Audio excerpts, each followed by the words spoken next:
Satrançla tanışmak isteyenler, satranç severler ve satrançta başarıya abone olmak isteyenler herkese merhaba.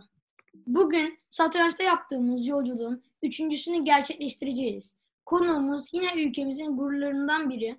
Tanımaktan büyük mutluluk duyduğum satrançta Türkiye'nin ilk kadın büyük ustası Betül Cemre Yıldız Kadıoğlu.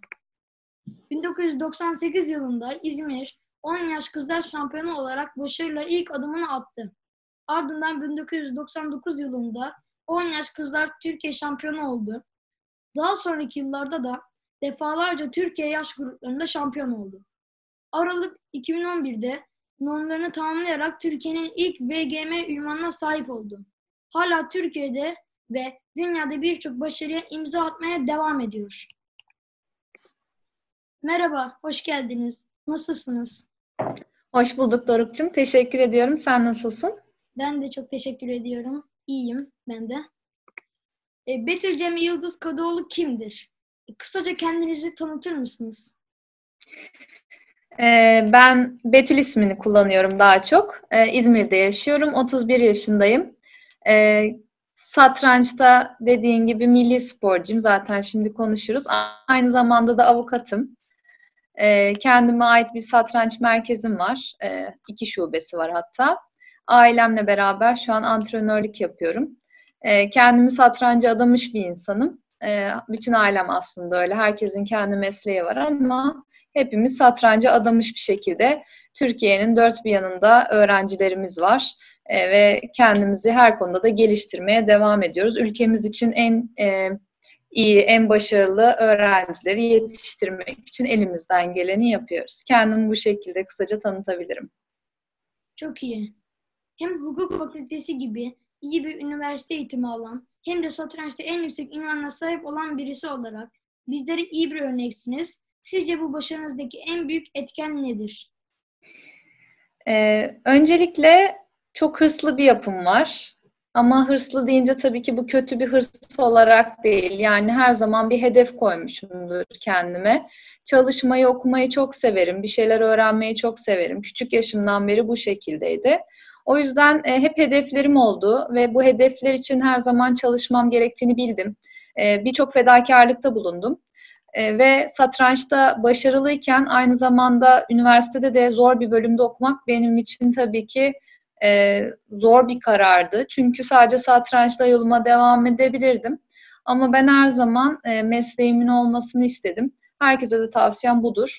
Yani sadece tek bir yönde ilerlemeyin. Ben bunu istedim ve başarılabileceğini de gösterdim. O yüzden zor da olsa her ikisini beraber yürütmeyi başardım sonunda. Büyük usta satrançta en yüksek ünvandır. Ülkemizin ilk bayan büyük ustası olarak bu ünvanla erişmek isteyenlere nasıl bir yol izlemesini önerirsiniz? Evet, çok uzun bir yoldu benim için. İlk önce 2003 senesinde Woman FIDE Master ünvanını elde ettim. Daha sonra 2004 senesinde ikinci ünvan olan Woman International Master, Uluslararası Kadın Usta ünvanını elde ettim. Ve kadın büyük usta olmak için artık önümde tek bir şey kalmıştı. 2005 yılında ilk defa buna çok yaklaşmıştım. 2005 yılından itibaren hep son turlarda kaçırdım ya da hep bir şanssızlık oldu. Hep böyle ucundan yakaladım, elimden kaçtı. Norm almayı hep ucundan yakaladım ama sonunda hep son turlarda elimden kaçtı. O yüzden çok üzülüyordum. 2007 yılında dünya 18 yaş altı kızlarda dünya üçüncüsü oldum. Yine şampiyonluğa çok yaklaşmıştım. Orada da yine norm alma şansım olabiliyor. Daha sonra 2009 yılında dünya gençlerde birinciliği paylaşarak üçüncü oldum. Orada da yine birinci olabiliyordum. Averajda üçüncü olmuştum. Yine VGM ünvanını direkt alma şansım vardı. Elimden kaçtı. Sadece norm alabildim. Biraz zorlu bir süreçti ama yani ben bu hedefi başından beri istediğim için çok çalıştım. Arada böyle kısa vazgeçmelerim oldu ama hiçbir zaman tam olarak vazgeçmedim. Tabii ki moral bozukluğu olabiliyordu ya da bir turnuvada başarılı olunca yeniden bir enerji gelebiliyordu. Vazgeçmedim ve sonunda 2011 yılının sonunda son turnuvamla beraber üçüncü normumu da tamamladım. reytingimde geçti ve en büyük hayallerimden birisi olan kadın büyük usta unvanını elde ettim sonunda. Peki kız çocuklarının erkek çocuklarına oranla satranca daha az ilgi duyduğunu görüyoruz. Siz herkes için ama özellikle kızlar için çok iyi bir rol modelsiniz. Bu konuda kızlara vermek istediğiniz bir mesaj var mı? Bu sorunu çok beğendim. Gerçekten çok güzel bir soru. Aslında bu kanayan bir yaramız ama sadece Türkiye için geçerli değil. Bütün dünyada bu şekilde bu. Neden kız çocukları daha az ilgili? Bence satrancın doğal yapısından kaynaklanan bir şey olabilir diye düşünüyorum. Kızların ilgisinin daha az olmasının. Ancak satranç başarılı olmak ayrı bir şeydir, satranç bilmek ayrı bir şeydir. Herkes şampiyon olamaz, tek bir kişi şampiyon olabiliyor. Ancak satrancı herkesin bilmesi gerektiğini düşünüyorum. Özellikle kız çocukların daha da bu konuda önemsiyorum. Kendi öğrencilerimde de her zaman kız çocukları benim için önemlidir. Çünkü kız çocukları kendisine güvenmeli, kendisini korumalı, kendisi özgüveni yüksek olması gerekiyor. Genel yetiştirilişim tarzımızdan dolayı da bu şekilde. O yüzden anne babalara da tavsiyem, öncelikle anne babalar bilinçlenmesi gerekiyor. Sadece kız çocukları değil tabii ki ama özellikle kız çocuklarının satranç öğrenmesi çok çok faydalı olduğunu düşünüyorum. Aynı zamanda şöyle bir avantaj da oluyor tabii ki. Az sporcu olduğu zaman başarılı olma ihtimali de artıyor. O yüzden satranca ilgisi olan kız çocukların, özellikle kız çocukların bu yöne eğilmesini ben tavsiye ederim. Satranç sadece dediğim gibi başarı anlamında değil, satrancı öğrenmenin çok faydası var. O yüzden yani sadece kız çocuklara odaklı olmayalım tabii ama bütün küçük yaştan itibaren herkesin satranca yönelmesini ben çok tavsiye ederim. Bu arada küçük bir şey daha, sadece çocuk olarak söylemeyeyim, her yaştan herkese satrancı ne yaşta olurlarsa olsun öğrenmek için hiçbir zaman geç değildir. O yüzden yani yaşım geçti, ben artık yaşlıyım gibi şeyler bahane değil. Her yaşta satranç öğrenilebilir. Yaş grubu turnuvalarında, ulusal ya da uluslararası turnuvalarda kızlar ve erkekler ayrı kategoride yarışıyorlar. Kadınlar ve erkekler için ayrı, özel ünvanlar var. Bu neden böyle? Bu konuda ne düşünüyorsunuz? Şimdi tabii bu da çok sorulan bir soru. Kadın satrancı farklı mı? İşte neden ayrı kategori yapılıyor? Bu bir kategori olarak ayrılıyor. Sonuçta kadınlar ayrı bir kategori, genel kategori ayrı bir kategori. Yani erkekler diye bir kategori yok. Genel kategori var. Kadınları da ayrı bir kategori olarak yapıyorlar. Tabii ki satrançta dünyada şimdi baktığımız zaman genel olarak ağırlık erkeklerin oynadığı bir spor. Ancak kadınlar kategorisi olması da bence satrancı daha çok yaygınlaştırıyor. Bir de şöyle bir şey var, bence direnç faktörü var. Sonuçta erkekler daha fiziksel olarak güçlü diyebiliriz. Satrançta fiziksel güç ne alaka diye sorulabilir ama satrançta çok önemli bir şey bu. Direnç çok önemli çünkü bizim turnuvalarımız 2 hafta sürüyor. Her maçımız bazen 5 saat, benim 7 saat süren maçım var. Çok ciddi bir fiziksel efor harcıyoruz. Bu da önemli bir faktör diye düşünüyorum. Ayrı bir kategori düzenleniyor. Bence de doğru olan bu. Sizi en çok etkileyen, unutamadığınız maçınız hangisi? Aslında çok maçım var ama bu soru sorulduğu zaman açıkçası ilk aklıma gelen maç Dünya Kadınlar Şampiyonu olan Hu Yifan'ı yendiğim maç. Benim için çok önemli bir maçtı. Çünkü dünyada bir numara olan bir kadın sporcuyu yenmiş olmam, elimizi sıkıştığım anda bile hala inanamamıştım. Çok da güzel oynamıştım. O maçta çok farklı duygular yaşamıştım. Çünkü maçın başında bir noktada tek bir hamlem vardı ve o hamleyi daha bulamamışken maçı kaybettiğimi zannetmiştim. Sonra bir anda böyle sanki bir ışık geldi ve o hamleyi buldum. O tek hamleydi oyunu kurtaran. Daha sonrasında rakibim hata yaptı. Üstünlüğü ele geçirdim derken en son maç bittiği zaman ben Dünya Kadınlar Şampiyonunu, dünyada bir numara olan bir sporcuyu yendim duygusu benim için çok önemliydi. O maçı hiçbir zaman unutmuyorum.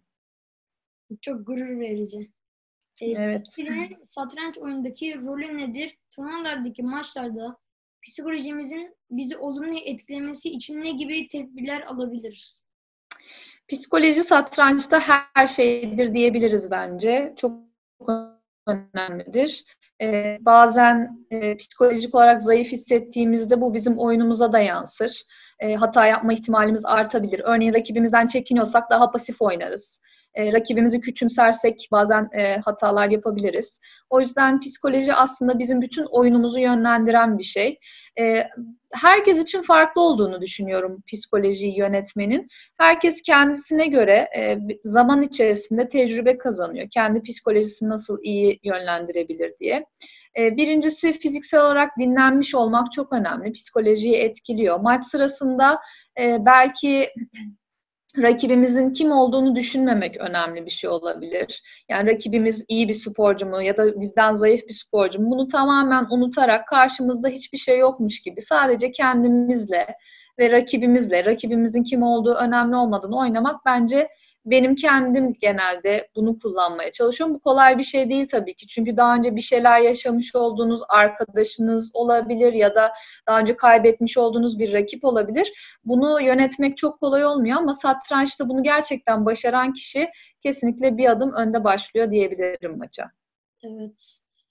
Satranca yeni başlayanlar için neler önerirsiniz? Yeni başlayanlar için kesinlikle korkmasınlar. Çünkü genelde satranç deyince işte zeka sporu, ben öğrenmekte zorlanır mıyım, benim yaşım büyüdü işte gibi şeyler düşünülebiliyor. Her yaştan öğrenilebiliyor. Hatta yaşlıların da öğrenmesi gerekiyor. Birçok hastalığa iyi geldiği biliniyor. Eğer gerçekten iyi bir sporcu olunmak isteniyorsa tabii ki küçük yaştan başlamak etkili bir şey. Tabii ki bu büyük yaşta başlayınca başarılı olunmayacak diye bir şey değil. Ancak küçük yaşta başlamanın çok büyük avantajları var. Benim en çok önerdiğim şey şu anda internette her türlü kaynak bulunabilir. Ancak yine de eğitimli ya da bilinçli bir antrenör, bir kulüp yardımıyla satranca başlayarak geliştirmek daha faydalı. Çünkü nereden başlayacağınızı bilemeyebilirsiniz ya da çok fazla kaynak var. Bazıları farklı yönlendiriyor. Ama iyi bir antrenör yardımıyla çalışmak daha iyi. Bir de çocuklarını yetiştirecek olan velilerimiz için de kendilerinin de satranç öğrenmesini çok tavsiye ederim. Çünkü evde satranç oynandığı zaman çocuklar daha hızlı ilerliyor. Peki satrançta daha iyi olmak için evde kendi kendimize nasıl ilerleyebiliriz? Evet, bu en zor aşamalardan bir tanesi. Bazen evde kendimiz de çalışmamız gerekiyor. Kendi antrenörümüz varsa bile evde kendimizin de çalışması gerekiyor. Birincisi doğru kitapları veya kaynakları elde etmemiz gerekiyor. Bilgisayar programları var, bunları yine edinmemiz gerekiyor.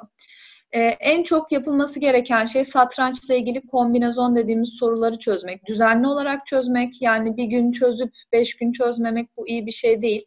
Düzenli olarak kendimize bir program yaparak çalışabiliriz. Kesinlikle eskiden oynanmış dünya şampiyonlarının veya ileri gelen insanların klasikler diye adlandırdığımız o önemli maçlarını incelemeleri lazım. Bazen onu tahta üzerinde tekrardan oynatmaları lazım. Kendileri analiz etmeye çalışmaları lazım. Ve yine ülkemizde şu son zamanlarda artık yapılmaya başlandı ama açılıştan ziyade oyun sonu çalışmak çok önemli. Çünkü oyunlar oyun sonunda kazanılıyor ya da kaybediliyor. Rus okullarında, Rus satranç okullarında her zaman önce oyun sonundan başlanır. Bizde maalesef açılıştan başlayan antrenörler oluyor.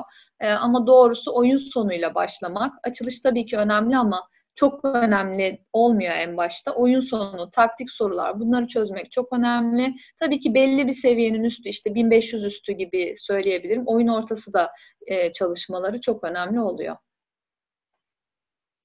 Geçmişten günümüze değerlendirme yaptığınızda en beğendiğiniz satranç oyuncusu ya da oyuncuları kimdir?